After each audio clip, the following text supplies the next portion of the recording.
With the top section of our saber cut, trimmed, and underway, put it aside and we're going to start working on the pommel. Take one of your toilet bowl caps and sand it down with 400 grit sandpaper.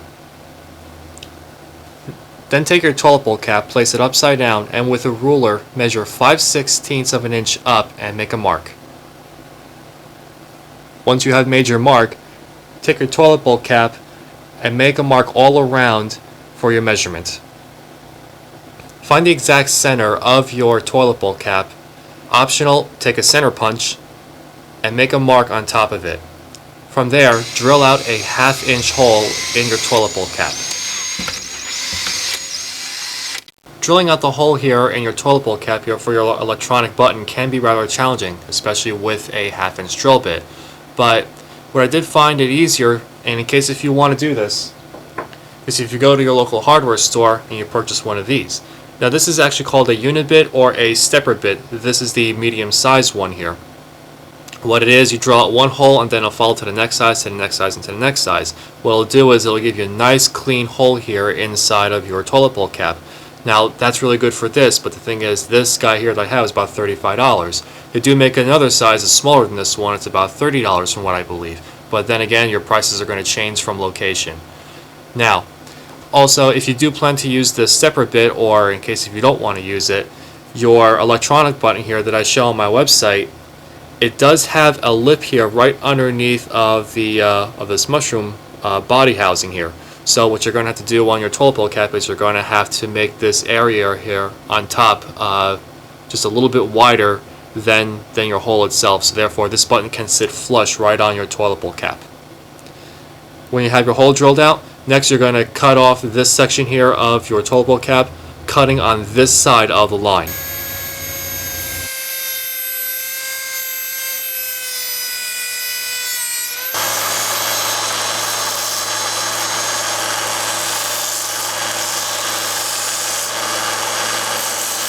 Next, take one of your escutcheons. What we're going to do is we're going to take our toilet bowl cap here and we're going to fit it inside of our escutcheon. Now on your escutcheon here, you can see that it has this rounded edge here. So what we're going to do is we're going to take our Dremel tool and we're going to cut just right before it curves here on our escutcheon. Once we have that cut, sand the edges flat.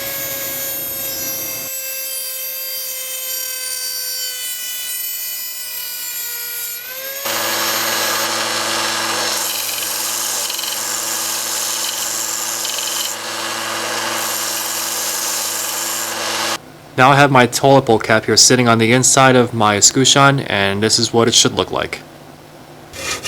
Next, take your toilet tank overflow tube and cut off the black threaded end. Remove the PVC burrs, then sand the body down with 320 grit sandpaper. Take one of your 1-inch PVC pipes that has not been machined or touched in any way, and sand it with 320 grit sandpaper. Next, sand your 1.25 PVC pipe. From here, on your 1-inch and 1.25 PVC pipes, measure a 1/2 inch from the bottom here and draw a circle around your PVC pipe. From there, you're going to cut off the 1/2 inch section with your hacksaw.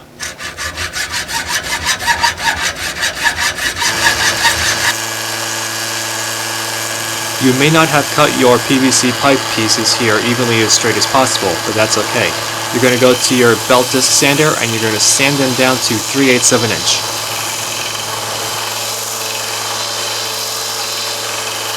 Now that I made up my two PVC rings here out of 1-inch and 1.25 PVC pipe, I'm going to glue the 1-inch inside of my 1.25 inch, just like so. So what we're going to do is we're going to take some 320 or 220 grit sandpaper, sand down the inside of your 1.25 inch and 1-inch rings here. Now again, the type of glue that I'm using here is called permaepoxy. This is the open package here, and this is the glue here itself. Now this is supposed to be really good for a PVC pipe here to bond it together, and it's a nice thick solution. So this stuff I know is supposed to be really good, and I'm going to use this stuff. Unlike your other 5-minute epoxy, you know, it's pretty liquidy, it runs easier, but this stuff will definitely bond it in place. So get out a piece of wax paper or aluminum, and you're going to make up a mix of epoxy and then put it inside your rings and bond these two rings together. Wait till epoxy cures.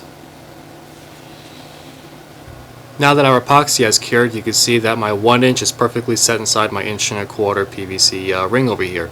Now it's okay if you have epoxy that went on the outside here of your epoxy rings, but that's fine though. This way it'll bond this together very nicely though, and it's a nice thick epoxy, so these rings here are going to be virtually inseparable. Next, take your 7/8 escutcheon here, and there's two different types of styles that I've seen here. One is the style here which you're going to want to look for. It just comes out like this, comes down, and then just almost kind of flattens off at the top here. This is the style that you want. There's another style where I've seen where it comes out like this, down, and then it flares right up here at the tip, and that's a style you do not want. So what you're going to do is you're going to take your 7/8 escutcheon here, and you're going to take your ring sets. Then you're going to take your black marker here. First thing you're going to want to do is center your PVC rings here to the center of the hole here in your 7/8 escutcheon, and I'm just holding this here with my fingers for now. Then you're going to take your marker and then draw a circle here on the inside following your rings. And when you have that done, pull it out, and what you're going to do is you're going to take your Dremel tool with the cutoff wheel, and you're going to cut just on the inside of this line here.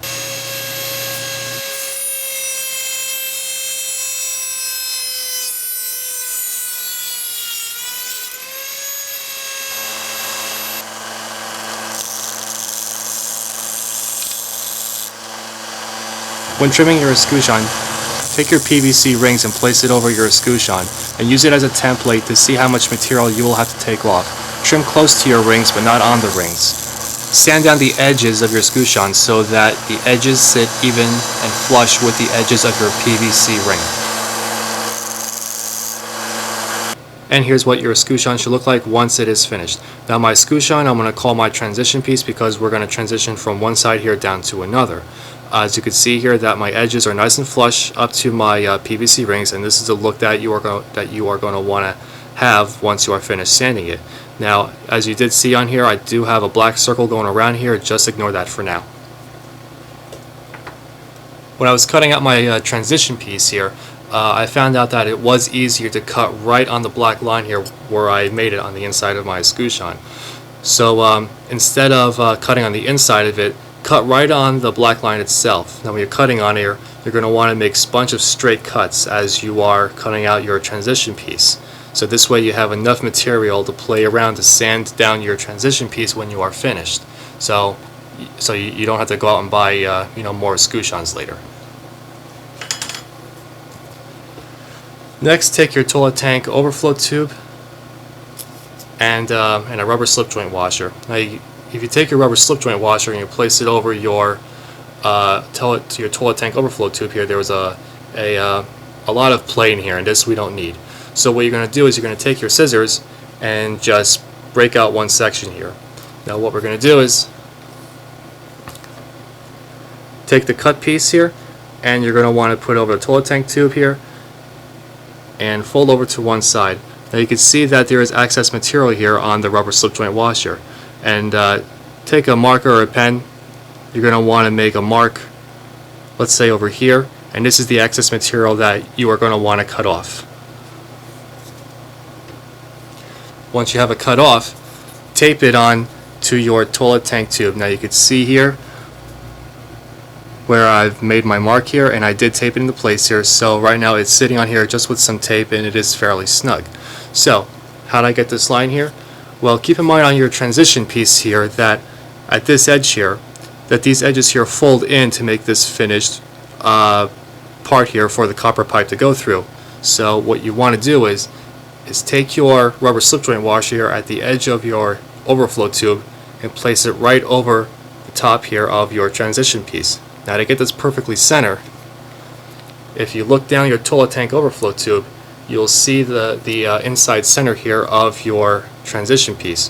When you have it centered as best as possible, you're going to take your marker and make a mark just on the edge here of your rubber slip joint washer, and this is the ring that you're going to have.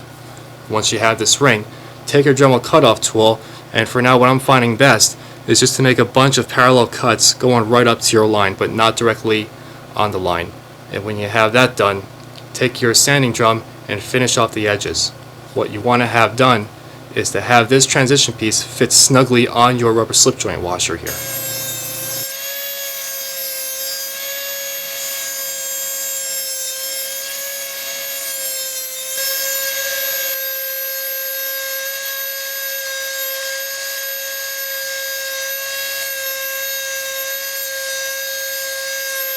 And here's how your transition ring should look once it is finished. Now, even though it's rather small here, to me details matter, and the more something detailed is, the better that it is going to look. Now, your rubber slip joint washer here, which is taped onto your toilet tank overflow tube, this guy here should fit rather snug, on the inside of your ring. But even on the camera here, you can see that there is some play, and I did take off excess material, and here's the reason why.